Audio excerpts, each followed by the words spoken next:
Hello tout le monde, j'espère que vous allez bien. Je suis ravie de vous retrouver donc 2 semaines après ma précédente vidéo. On est officiellement à 8 semaines avant l'Abimax. Si vous me suivez sur Instagram, vous avez dû voir mes stories à rallonge concernant mon rendez-vous chez le chirurgien d'hier parce que pour le coup, il y a beaucoup de choses à en dire, donc c'est vraiment chouette que j'ai décidé de faire un petit peu cette série de vidéos. Ça va vous permettre d'avoir des éléments que moi-même je n'avais pas pour vous préparer au mieux à cette opération. Préparez votre thé, l'apéritif, une tisane, un café, tout ce que vous voulez. Je vais faire en sorte que cette vidéo ne soit pas trop longue, mais d'un autre côté, il y a beaucoup de choses à en dire. Donc laissé il y a 2 semaines en vous disant que j'avais pas forcément beaucoup de rendez-vous les semaines précédentes, mais qu'on allait rentrer dans le vif du sujet car j'avais rendez-vous donc cette semaine avec l'ortho et le chirurgien d'un côté. Je devais avoir rendez-vous lundi avec mon chirurgien, mais ça a été déplacé à jeudi. Du coup, j'ai vu l'ortho avant et ça a été presque une chance pour moi car du coup, quand j'ai vu l'ortho, il m'a modifié les 2 arcs et ils sont beaucoup plus rigides que ceux du départ, je peux vous le dire, parce qu'au départ, quand il me changeait les arcs qui étaient assez souples, généralement, j'avais mal la soirée et le lendemain, alors que là, vraiment, j'ai mis bien 2 jours à ce que ça aille mieux. Vraiment, je crois que c'est ce midi que j'ai pu manger quelque chose d'à peu près solide. Donc, l'ortho m'a conseillé également de faire des radios que j'apporterai le surlendemain au chirurgien. Donc, c'est pour ça que c'est plutôt chouette d'avoir vu au final l'ortho avant le chirurgien. J'ai pas pu vous les garder malheureusement. Je comptais un petit peu vous les montrer, mais du coup, le chirurgien a voulu les conserver. J'ai quand même 2-3 photos que j'ai prises, donc je vous les insérerai ici si vous n'êtes pas trop sensible. Je peux comprendre que ces photos de radio soient pas hyper sympa à regarder et c'est là qu'on se rend compte qu'il y a encore beaucoup de chemin à parcourir. Concernant l'ortho, pas grand chose à dire en plus. Le chemin suit très bien son cours. Il m'a dit qu'on était vraiment dans un timing qui était parfait. Les dents sont bien alignées, il y a encore du travail. Il y aura une phase de finition, comme je vous l'ai dit précédemment, qui sera aux alentours de 6 à 12 mois suite à l'opération, tout simplement parce qu'il y a encore des choses à modifier. Mes dents ne sont pas encore parfaitement alignées et tant que la béance ne sera pas complètement refermée, dans tous les cas l'alignement ne sera pas tout à fait possible. Voilà, de son côté il se veut vraiment rassurant, on a vraiment fait les choses dans l'ordre, à temps, donc c'est plutôt chouette, c'est assez rassurant. Là je le revois encore le mois prochain pour faire les empreintes qui serviront par la suite au chirurgien à pouvoir modeler en 3D ce à quoi pourra ressembler ma mâchoire par la suite. Donc là, ça va vraiment être un élément, je pense, qui va être très déterminant et très très positif parce que ça va permettre un petit peu de pouvoir visualiser réellement ce à quoi ça pourra ressembler. Vraiment hâte d'en arriver là et du coup j'ai ce rendez-vous le 10 juin et j'ai rendez-vous chez le chir le 17 juin. Donc finalement, ça va arriver hyper rapidement. Ma précédente vidéo, je vous ai parlé du fait qu'on se sentait un petit peu seul face des fois à nos questions, à nos peurs, à nos doutes. On n'avait pas forcément de personnes vers qui se tourner parce que ben voilà, les chirurgiens, les orthos, c'est toujours un petit peu speed. Forcément, ils ont énormément de patients à voir dans la journée. Ils ont des horaires qui sont bien calés. Ils peuvent pas se permettre de prendre 15 minutes par-ci, par-là. J'avoue que pour une fois, j'ai eu un rendez-vous avec le chirurgien hier qui a été vraiment très différent des autres. Je pense très sincèrement que le chirurgien doit un petit peu sonder et voir en fait où on en est un peu psychologiquement. Je pense qu'il y a des personnes également qui font peut-être la disjonction et qui s'arrêtent en cours de chemin. Parce que là, on a vraiment abordé du coup des sujets bien plus profonds et on est rentré bien plus en détail dans l'opération. Donc mon rendez-vous a duré à peu près 1h15. Quand je suis arrivée, on a fait un point très global de la situation, à savoir comment je me sentais, est-ce que j'avais des problèmes à signaler ou non. On parlait du fait que j'avais toujours cette sensibilité au niveau des 2 incisives de devant, que ça m'inquiétait par moments quand j'y pensais. Je me disais c'est vrai que c'est pas forcément normal. Lui m'a questionné sur le fait de savoir si j'avais une sensibilité au niveau de la lèvre également, ce à quoi j'ai répondu que non, parce que ce n'est pas le cas. Pour lui, c'est tout à fait normal que, en gros, certaines personnes peuvent mettre un petit peu plus de temps à retrouver des sensibilités et bien entendu, comme d'habitude, je vous le répète, des personnes comme moi qui ont des béances aussi importantes sur les dents de devant, forcément, on utilise beaucoup moins ces dents-là, donc la sensibilité met beaucoup plus de temps à revenir. Il m'a parlé même de jusqu'à 2 ans. Donc c'est assez énorme, mais encore une fois, je trouve ça un petit peu dommage de pas forcément nous préparer à l'avance parce que du coup, quand on se rend compte qu'on a ces problématiques, moi j'ai tendance à paniquer un peu sur le coup quand je me rends compte qu'il y a quelque chose qui n'est pas dans l'ordre en fait. Si on nous prévenait avant en nous disant que ça peut arriver, qu'il faut pas s'inquiéter, que c'est normal, peut-être que ça nous permettrait d'être un petit peu plus serein dans notre démarche. Par rapport à ça, mystère entre guillemets résolu, ça va de mieux en mieux réellement. Comme je vous le disais, je fais des exercices où je colle vraiment ma langue sur mes dents de manière à activer un peu cette sensibilité. J'essaye vraiment de faire des efforts pour déchiqueter un peu avec les dents de devant quand je peux. J'essaye vraiment voilà, de mobiliser au maximum de manière à retrouver des sensations à 100%. Dans tous les cas, il a quand même vérifié, j'ai pas du tout d'inflammation, j'ai rien du tout, même au niveau des radios, donc c'est simplement une question de temps. Par la suite, on est rentré vraiment dans le vif du sujet concernant l'opération. Il y a des choses que j'ai appris et que je vais vous retransmettre, qui seront peut-être différentes dans votre cas. Ça n'avait jamais été énoncé avant. Donc déjà, ce qui s'est passé, c'est qu'en fait, on a commencé à rentrer un petit peu plus dans le sujet de ce à quoi mon visage va ressembler suite à l'opération. C'est-à-dire qu'en fait, il m'a vraiment pris en photo sous tous les angles, profil, la béance un peu en arrière, de très près, etc. Il a mis les photos sur l'ordinateur et à partir de là, selon les différents angles, il me demandait si j'avais des choses que je voulais corriger, s'il y avait des choses que, au contraire, je voulais absolument ne pas modifier. Si voilà, j'avais des demandes en fait supplémentaires par rapport à ma béance, par rapport au fait de recaler les mâchoires droites ou pas. Moi, comme je vous l'ai déjà dit, je ne souhaite pas modifier mon visage vraiment de manière drastique. Je veux simplement conserver mon visage et avoir un visage plus harmonieux et des dents qui se ferment. Je ne veux absolument pas avoir un menton plus proéminent ou plus en arrière. J'ai vraiment aucun désir, aucune modification souhaitée par rapport à ça. Bien évidemment, reparler de mes peurs par rapport au nez. Comme d'habitude, il s'est voulu, non pas rassurant, mais plutôt réaliste dans le sens où il m'a dit que de toute façon, le nez allait être forcément modifié de par le fait qu'il touche vraiment le maxillaire supérieur. Mais que voilà, ça peut être... c'était un ordre de quelques millimètres. Après, soit ces quelques millimètres vont vraiment me choquer et me perturber, soit ça va pas me choquer plus que ça, mais c'est quelque chose quand même auquel il faut que je réfléchisse entre guillemets. Un peu pénible dans ma personnalité pour être honnête avec vous, c'est que j'ai vraiment du mal à vivre au jour le jour. J'ai besoin toujours de tout maîtriser, de tout contrôler. C'est vraiment un trait de caractère que j'ai qui est très bien d'un côté, du niveau professionnel par exemple. Par contre, au niveau personnel, ça laisse très peu de place au doute et très peu de place en fait à l'imaginaire. J'ai beaucoup de mal avec ça. J'essaye de me dire sincèrement, traite déjà ta mâchoire, c'est quand même le problème principal que tu as sur ton visage. Mais je sais pertinemment que le jour où je vais me réveiller à la clinique, je vais regarder ma mâchoire, bien évidemment en première. Mais je sais que je vais avoir un petit coup d'œil au niveau du nez qui va être très rapide aussi par la suite. Pas que je dramatise dans le sens où tout sera boursouflé et gonflé, donc ce sera pas du tout le résultat définitif. Mais je sais que je vais avoir du mal à me dire en gros, canalise-toi, calme-toi, il y a déjà une chose de faite. Je vais vouloir toujours anticiper par la suite. Et il faut vraiment que je travaille là-dessus parce que c'est vraiment ce qui est source d'angoisse chez moi. Suite aux photos qu'on a vues ensemble avec le chirurgien, il a commencé à me poser des questions concernant la symétrie de mon visage. Donc déjà, j'ai quand même des bonnes nouvelles. J'ai une symétrie qui est parfaite au niveau du visage. Donc par rapport à ça, j'ai pas du tout de décalage. Je respire aussi bien par la narine gauche que par la narine droite. Je n'ai pas de souci de respiration en fait par le nez tout simplement. Je demandais également où est-ce que je voulais que ma lèvre s'arrête au niveau des dents de devant. Est-ce que je voulais que quand je souris par la suite, on voit vraiment beaucoup mes gencives ou pas?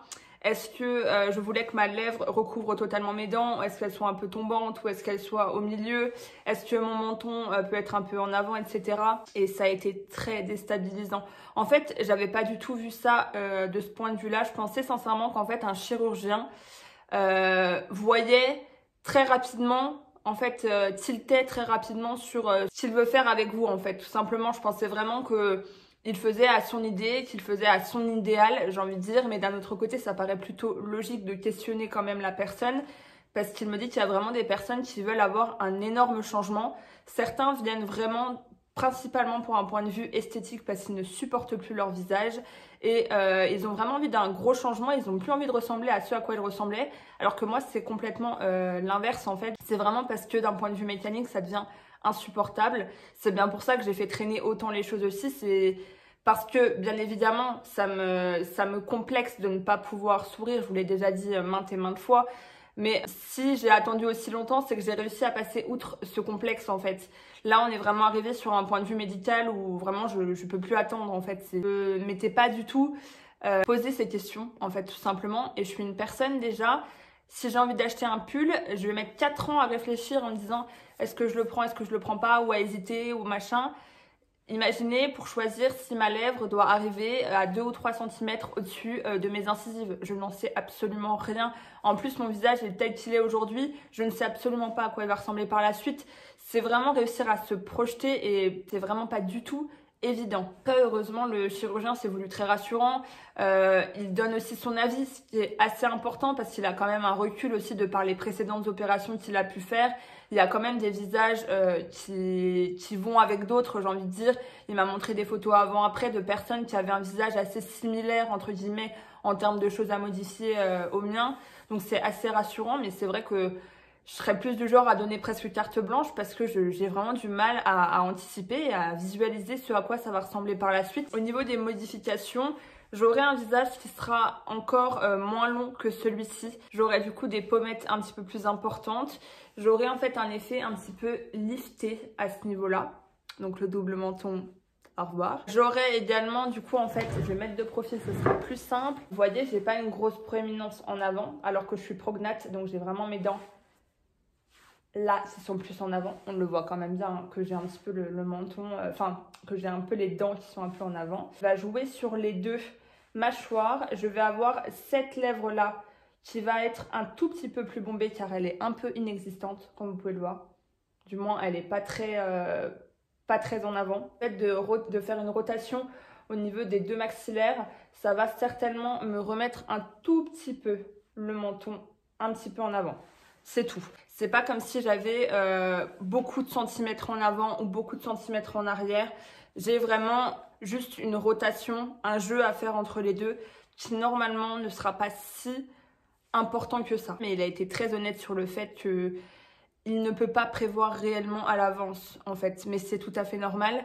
Simplement, du coup, j'ai repassé des radios, je refais des empreintes et ça va lui permettre justement aussi de calculer à l'avance de combien il faut avancer, de combien il faut reculer. Des calculs à faire qui sont vraiment au-delà de mes compétences et de ce que je peux comprendre. Je fais une petite pause pour vous parler de ceci. Ceci est vraiment ce qu'on appelle ma bouée de sauvetage. C'est un trieur comme celui-ci où j'ai tout étiqueté parce que sinon je suis vraiment perdue. J'ai un conseil à vous donner en termes d'organisation parce qu'en vrai, à chaque fois qu'on sort d'un rendez-vous, on a toujours de la paperasse, on a toujours des papiers. On ne sait plus quoi en faire. Il y a des choses qui sont à classer parce qu'elles sont terminées, d'autres qui sont en cours parce que par exemple vous avez avancé des frais, d'autres qui sont à venir. Si j'ai un petit conseil à vous donner, c'est vraiment de vous organiser comme ceci. J'ai fait des rubriques factures en cours, donc des choses que j'ai avancées, une rubrique kiné, une rubrique ordonnance parce que je garde absolument tout aussi. Un peu une période de ma vie que j'ai envie de conserver en format papier parce que je veux me souvenir de ça. J'ai la partie orthodontiste, chirurgien, ORL dans mon cas, facture acquittée, facture payée, etc. Les devis, je garde absolument tous mes devis. J'ai toute une partie d'hiver où je garde en fait des choses qui pourraient me servir à l'avance. Par exemple, l'attestation des droits à l'assurance maladie, même si c'est valable que 3 mois, bah, c'est des choses que je ressors déjà d'avance entre guillemets. Franchement, c'est un bon investissement. C'est les petits conseils et les trucs et astuces dossiers. Ce que je vais faire, je vais sortir les documents que le chirurgien m'a donné suite à notre rendez-vous. Donc vraiment, j'ai eu une liasse de papier. J'avoue que le rendez-vous d'hier m'a un peu assommée pour être honnête avec vous. J'ai eu besoin de juste faire une petite pause avant de vous reparler de tout ça et de faire un peu le point. Je pense que vous pouvez comprendre quand on sort d'un rendez-vous chez l'ortho, chez le chirurgien, c'est toujours la même chose. On a l'impression que la terre nous tombe dessus en fait et qu'on n'arrivera pas à passer au-dessus. Alors qu'en fait, à chaque fois, 2 heures après, je suis en train de danser la lambada dans ma cuisine, quoi. Mais bon. Donc, c'est le document de préadmission qu'il faudra remplir avant l'opération. Si vous avez subi la disjonction, vous savez bien que ça, c'est absolument indispensable. Il faut le rendre, je crois, 1 semaine avant, il me semble. Voilà, 7 jours avant l'admission. Alors, vous le donnez, en fait, tout simplement quand vous avez le rendez-vous chez l'anesthésiste. Ensuite, j'ai ce petit questionnaire que j'ai eu également l'année dernière à donner. L'anesthésiste a bien redonné si vous avez des traitements, s'il y a des choses à signaler ou quoi que ce soit. Si, voilà, comme indiqué, vous consommez du cannabis ou de l'héroïne, bien sûr, il faut être honnête dans vos réponses. J'ai ceci. Donc ça, c'est une feuille de soins que je dois envoyer en fait directement à la sécu. En fait, ce que j'ai compris, c'est parce qu'en gros, ils vont utiliser une machine qui coûte, il me semble, 250 €. C'est pas Ilotherm. C'est une machine, je crois, qui aide à drainer, il me semble, au niveau du nez. C'est à régler en fait une fois qu'on est là-bas. Moi, c'est une obligation. Il m'a pas posé la question. Et du coup, il m'a dit s'il faut faire, c'est simplement l'envoyer avant. Comme ça, vous aurez déjà le remboursement et vous n'aurez pas besoin d'avancer les frais. J'ai eu cette ordonnance du coup de rendez-vous chez la diététicienne à prendre absolument avant l'intervention pour ensuite prendre des compléments alimentaires de manière à préparer au mieux l'opération et aussi faire un point au niveau en fait nourriture, etc. par la suite. Donc c'est absolument obligatoire dans mon cas. J'ai eu les petites fiches, vous savez, d'informations concernant l'opération en elle-même, les choses à savoir, les risques qui sont possibles. J'ai eu également cette ordonnance pour faire des drainages lymphatiques auprès de ma kiné. Donc ça, c'est ok, c'est calé. Il m'a expliqué que le mieux à faire, c'était vraiment le jour de l'opération. Forcément, vous n'en faites pas. Le lendemain, il y a une kiné qui vient à la clinique spécialement pour vous en faire. Mais il faut idéalement enchaîner 20 séances, en fait, les 20 jours suivants de drainage lymphatique. Donc, il faut trouver un kiné qui est prêt à vous accueillir tous les jours. C'est pas forcément évident, donc c'est pour ça, même là, en m'y prenant 2 mois à l'avance, c'est un peu compliqué. Et également, pour finir, cette ordonnance qui équivaut un petit peu à l'ordonnance que vous avez avant la disjonction, vous savez, avec l'arnica, justement les compléments alimentaires. Donc, location appareil d'aspiration au vide. C'est ça, je crois, la chose que je paye 250 € et que je dois me faire rembourser. Type trachéotomie avec sonde Jan Kauer. Voilà, donc c'est ça, aspiration au vide, il me semble qu'en fait c'est un traitement nasal pour éviter d'avoir des croûtes ou des choses comme ça. Des bas de contention très importants pour éviter tout ce qui est phlébite vu qu'on est quand même alité pendant un petit moment. Le fameux bandeau réfrigérant à emporter le jour de l'intervention, donc vous savez les poches de glace ou alors Ilotherm. J'ai demandé d'ailleurs à mon chirurgien ce qu'il en pensait, apparemment il voit de plus en plus de personnes utiliser cet appareil, il trouve que c'est plutôt bien. Ça évite en fait le frottement des poches de glace sur les joues qui peuvent être assez désagréables. Je réfléchis vraiment à le prendre par la suite. Forcément, quand je revois un petit peu tous ces documents, je replonge voilà, dans la disjonction, dans le fait que ça y est, l'opération se rapproche à grands pas et qu'on rentre vraiment dans les dernières semaines. Il m'a expliqué que suite à l'opération, donc je restais une nuit à l'hôpital et que par la suite, je serais sous perfusion pendant 1 semaine chez moi avec une infirmière qui viendra à mon domicile matin et soir pour m'administrer les médicaments, du coup par perfusion. Il trouve que c'est plus simple de faire comme ça. J'avoue que d'avoir une perfusion sur moi pendant 1 semaine, c'est rien, sincèrement c'est rien. Mais ça ajoute encore des petites choses, ça agrémente encore de nouvelles choses. Tu dis que tu vas sortir de l'hôpital avec, voilà, que tu devras avoir une perfusion. Enfin, je trouve pas ça hyper...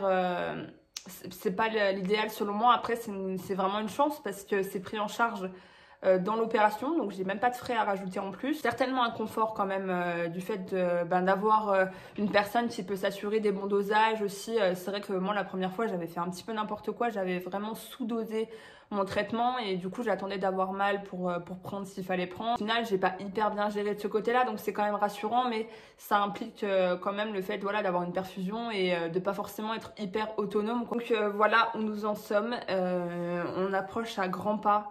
Ça y est, de l'opération, mon état d'esprit reste le même pour l'instant, mais je sens quand même que je commence à faire un peu des cauchemars la nuit, je commence à beaucoup y penser, je regarde beaucoup de vidéos sur YouTube, sur les blogs, je regarde beaucoup de pages américaines, voilà, j'essaye de trouver des informations que je n'aurais pas parce que les vraies informations que je veux, c'est à quoi je vais ressembler par la suite en fait, et personne ne peut m'apporter cette information, et c'est vrai que c'est angoissant. Quand en plus on a envie de tout contrôler, on a ce besoin de tout contrôler et qu'on sait qu'on peut rien faire, c'est très déstabilisant. Quand j'en parle au chirurgien, je lui dis c'est vrai que pour moi ça va être une renaissance, ça sera une nouvelle vie. Il me dit non, c'est simplement une modification de votre visage. Je lui dis non, ce sera vraiment pour moi, personnellement, ce sera une renaissance. C'est comme si mon visage allait être replacé tel qu'il aurait dû être à ma naissance. Et j'ai hâte en fait, j'ai hâte et j'ai peur parce que j'ai pas le contrôle, parce que même si je fais confiance à 100% à mon chirurgien, j'ai peur d'être ratée. Voilà, il n'y a pas de tabou à dire ça, j'ai peur de ne plus me ressembler, j'ai peur de ne pas être jolie, j'ai peur de ne pas m'aimer en fait. Et que me disait l'une d'entre vous Et c'est tellement vrai. Quand je vois, quand on va chez le coiffeur et que la personne ne nous fait pas exactement ce qu'on veut, on est déjà au bout du rouleau. On est en mode, ma vie est finie, mes cheveux ne repousseront jamais, etc. Donc je me dis, si on me rate au niveau du visage, c'est pas la même chose. On m'a brisé des os, on m'a cassé, quoi. Donc je vais pas être réparée comme ça, quoi. Donc après, vraiment, comme je le disais sur Instagram, j'ai vraiment cette sensation, ce ressenti. Moi, je marche beaucoup au niveau des ressentis, des intuitions. Je suis vraiment... Enfin voilà, j'essaie vraiment de suivre mes intuitions. J'ai pas de doute en fait. J'ai pas de moment où je me dis je vais reculer. J'ai pas ça. J'ai vraiment conscience et j'ai l'impression de faire ce qu'il faut. Mais j'ai quand même ce truc de me dire tu sais pas à quoi tu vas ressembler après. C'est hyper angoissant en fait. Mais voilà, je sais que cette intuition est bonne, qu'elle me guide, je l'espère, dans la bonne décision, dans la bonne voie, avec les bonnes personnes surtout. Mais c'est vrai qu'il y a toujours cette chose de l'inconnu qui fait que on aimerait savoir à quoi on va ressembler par la suite, quoi. Et je pense peut-être qu'il y a certaines personnes, je sais pas, peut-être en France, à Paris, mais je pense qu'il y a certains équipements qui permettent, je pense, de pouvoir voir par la suite. Et c'est ça qui nous manque, quoi. On pourrait quand même se rendre compte et se dire, bah, je vais ressembler un peu à ça. Ou alors justement prévenir en disant ah non, c'est pas ce que je voulais, quoi. De mon côté, comme je vous le disais, je reste sur Instagram, je tiens à ma page, c'est mon bébé ma page. Je suis ravie de voir que ça vous aide, que les vidéos vous aident, parce que non seulement moi c'est un peu une thérapie aussi pour moi de parler en fait toute seule à ce moment-là, mais de savoir que vous me regardez, c'est un peu une thérapie pour moi. Si ça vous aide, c'est génial. Mais j'ai fait le choix aussi de ne plus rejoindre les groupes Facebook ou les choses comme ça parce que ça devient trop anxiogène. Chaque fois que je scrolle sur mon téléphone, que je regarde des trucs rigolos et qu'au milieu j'ai la face d'une personne qui a été ratée ou qui donne un témoignage qui est pas super bien, je me dis waouh, ça me remet en face en fait qu'il y a cette possibilité-là. Il y a aussi le fait d'y penser parce que j'y pense pas non plus toute la journée. Et j'ai pas envie d'y penser toute la journée. J'ai envie de pouvoir me connecter à ma page si j'ai envie d'interagir. J'ai envie de pouvoir aussi couper des réseaux si j'ai pas forcément envie d'y penser, pardon. Mais je trouve qu'il faut pas chercher non plus à avoir trop de témoignages différents parce que c'est là que ça devient anxiogène. Parce que forcément, plus vous allez chercher, plus vous allez trouver des choses qui vont vous effrayer ou des choses sur lesquelles vous allez vous dire ah bah moi ça n'a pas été pareil, je suis pas comme ça. Au final, moi quand j'ai fait la disjonction, franchement j'ai dû regarder une ou deux vidéos, c'est tout, qui m'ont vraiment refroidi, vraiment, parce que j'ai vu des personnes avec des écarts au niveau des dents qui étaient atroces, la tête déformée, enfin on va pas se le cacher, même moi j'avais la tête déformée, ça donne pas envie, ça vend pas du rêve. Donc je me suis dit, arrête, de toute façon, déjà ils ont pas eu le même chirurgien que toi, j'essaye d'arrêter de chercher des réponses que je n'aurai pas, tout simplement. J'essaye de laisser les choses aller, j'essaye de laisser entièrement confiance et carte blanche dans les professionnels parce que je me sens bien entourée. Mais je sais que des fois, ça peut devenir vraiment très anxiogène et très oppressant de toujours rechercher des informations. Donc, je préfère faire des vidéos comme ça où je suis assez transparente sur mes émotions aussi. Mais vraiment, je pense qu'il faut rester sur du positif. Ce sont vraiment des opérations qui sont faites pour améliorer nos vies. Ce sont des opérations, honnêtement, quand on regarde maintenant, qui sont assez banales en fait. J'aime pas ce terme parce que c'est réduire un petit peu tout ça, mais dans le sens où c'est des opérations. Moi, je vois mon chirurgien, il m'a dit... Une Bimax, j'en fais 3 dans la même journée, quoi. C'est pas des choses qui sont... c'est monnaie courante, en fait, maintenant d'en faire. Donc, par rapport à ça, je pense qu'il faut quand même se dire qu'on a bien évolué. On est en 2021 et qu'ils ont des cartes en main qu'ils n'avaient pas avant. Donc voilà, j'ai beaucoup parlé dans cette vidéo, mais ça fait du bien de parler aussi à des personnes qui peuvent nous comprendre mieux que personne, j'ai envie de dire. J'espère que ces vidéos vous aident. Mes prochains rendez-vous sont donc dans un mois. Là, j'avoue que au vu des 2 derniers rendez-vous que j'ai eus en 2 jours, ça a été très intense. Là, aujourd'hui, j'ai eu besoin de déconnecter vraiment. J'ai eu besoin de m'apprêter, de penser à autre chose parce que c'est des petits coups de massue à chaque fois qu'on prend quand même sur la tête. Et je pense que là, j'ai encore un petit mois où je suis tranquille. Vous voyez, au final... En fait, je revois les personnes un mois avant l'opération, mais là, en gros, je vais juste faire ma petite vie de mon côté pendant encore un mois. Voir les évolutions au niveau de mes dents, vu que les arcs ont été changés. Donc ça, c'est vraiment positif. Et après, il va me mettre aussi les crochets. J'ai vu d'ailleurs l'une d'entre vous qui m'a envoyé et qui me dit qu'elle adore ces crochets parce qu'ils font très bling bling et je trouve ça génial. C'est vraiment ce sur quoi il faut s'axer, se dire qu'en gros... c'est des choses extra qu'on vit, même si pour beaucoup, il y en a beaucoup qui me disent moi je pourrais pas reporter des bagues, je pourrais pas... Mais j'ai envie de dire, on va vers le mieux, quoi. C'est vraiment pour avoir des belles dents par la suite. Et franchement, faut qu'on profite de ces moments-là aussi. Je pense qu'une fois que ce sera tout terminé et que ce sera derrière nous, on sera super content, ça c'est sûr et certain. J'essaye d'apprendre aussi à apprécier en fait ces changements, de voir les modifications, voilà, de voir les choses aussi positives dans tout ça, parce qu'on part de loin et d'avoir des rendez-vous où on voit justement les vidéos, les photos d'avant, c'est que vraiment on a déjà fait un beau parcours et qu'on peut être fier de nous parce que c'est pas évident. Ce sera que du bonheur par la suite. Donc restons positifs, j'espère que tout se passe bien pour vous comme d'habitude. Si vos opérations sont dans les jours à venir, les semaines à venir, franchement, bon courage à vous. Je suis sûre que tout se passera très bien. Prenez le temps de bien vous reposer par la suite. Prenez du temps pour vous. Ce sont des opérations qu'on ne revivra pas dans nos vies. Je l'espère très sincèrement en tout cas. Donc je pense qu'on a le droit de se laisser le temps de digérer. On a le droit de prendre ce temps pour nous et de se sentir bien. Donc voilà, comme d'habitude, n'hésitez pas à me rejoindre sur Insta, à laisser des commentaires si vous avez des questions ou quoi que ce soit. Je reste toujours disponible. Voilà, surtout dans ces moments où on se rapproche de l'opération, je suis vraiment au taquet. Donc voilà, en tout cas, prenez bien soin de vous et puis nous, on se retrouve dans 2 semaines. À bientôt!